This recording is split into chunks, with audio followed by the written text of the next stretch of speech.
Here at Y'all 106.7, we play nothing but 80s, 90s, and early 2000s. So we play a ton of Diamond Rio. I'm just really excited to talk to you today. So, how are we feeling, Marty? I'm feeling great, man. We're having a good time still doing it after 30-something years. I'm out there doing 80-plus shows a year. Oh, wow. Now, you are the lead singer of Diamond Rio, for our listeners, known for making timeless country music, like you just mentioned, for over 30 years. We've been very fortunate to sell a whole lot of records and streams. I don't understand hardly anything about that other than there's a lot of them, and I see young people who weren't even born when some of our hits came out singing every word of every song we ever had, and that's the impact of that, which is amazing, which is why I'm still out there working, I guess. They won't let me quit. But we're having fun. We actually already had two guys retire, so never really dreamed that's not something as a musician you ever really think about, you know. Mm-hmm. You're just looking for the next show. But Brian, our drummer, retired, and so did Gene. Sing all the high harmony, and we couldn't find any guys that could sing that high, so we got a little 25-year-old girl that just tears the fiddle up and plays mandolin, Carson McKee, and it's a breath of new life to us older guys, so we're not quite done yet, apparently. Oh, yeah, and I think you touched on it of, that 80s, 90s sound, making a complete another wave of it coming through, because I can speak to that. I'm 31 and this is the music that I grew up listening to. My parents listened to it. I was driving around in the car singing it. So this is what we were raised on, and we love it, and, singing every word back to you. And we're seeing that, it come back around. We're even seeing a lot of new artists kind of go back to those instruments and those storytelling lyrics. And I just think something is to be said about that. I mean, I don't want to use the word iconic, but you guys are iconic. And we just really appreciate the music that you've made. And we're excited about this new music. Can you tell us a little bit about that? Yeah, well, it's not all that new, but it's the latest thing we've done. When we changed the members, we're trying to showcase those new people, and Jimmy and Carson started writing some stuff, and they came up with this instrumental, and the rest of us kind of jumped in and put our 2 cents worth in, and then Micah, who is our drummer and learned how to play drums to our music, and basically worshiped Brian, our original drummer, and so he was our sub forever, and he ended up taking the job when Brian retired, and he's a videographer by trade and awesome at it, and so he put together and kind of wrote and produced and edited the shot, actually, while he was in it. He had one guy helping him and shot the video, and it's a lot of fun. The video was a blast. We had a great time that day, and that's been about a year and a half or so ago. It's called The Kick, and it is an instrumental because we really wanted to showcase Carson and Micah and what their personalities and what they bring to the band, and it's a lot, and it's really kind of kicked us old guys in the butt. And we're doing a rare Nashville play.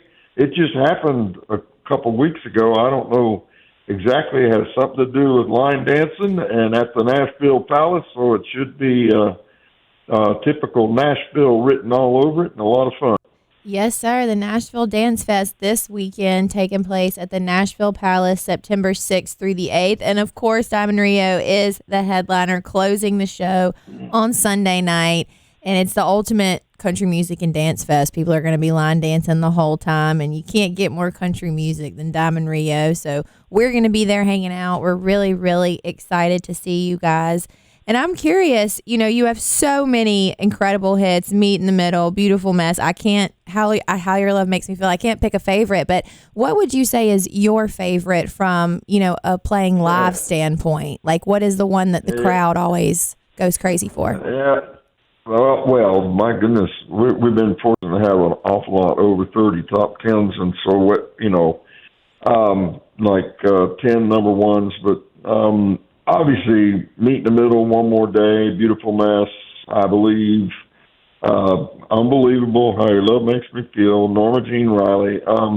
Those are all really, the bigger ones, but it's amazing how many, people sing on the internet has helped, I think, to continue to keep familiarity up with young people like yourself and even younger. Amazing to see that out there, and so that's, I think, big part of the reason why we're still out doing lots of shows, big shows, and we play a lot of shows that are dedicated to 90s country, which is a phenomenon I don't think we all expected. But it was, fortunately, that time of country music was the most popular time of country ever. And to be honest with you, at that time, we were the pop music of the nation.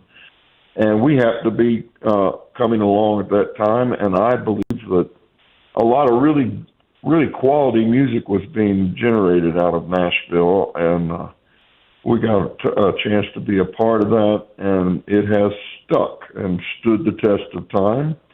And I won't make any apologies for all that. We put a lot of work into it, and so we're reaping some of those benefits now, and we have a generational, multi-generational fan base.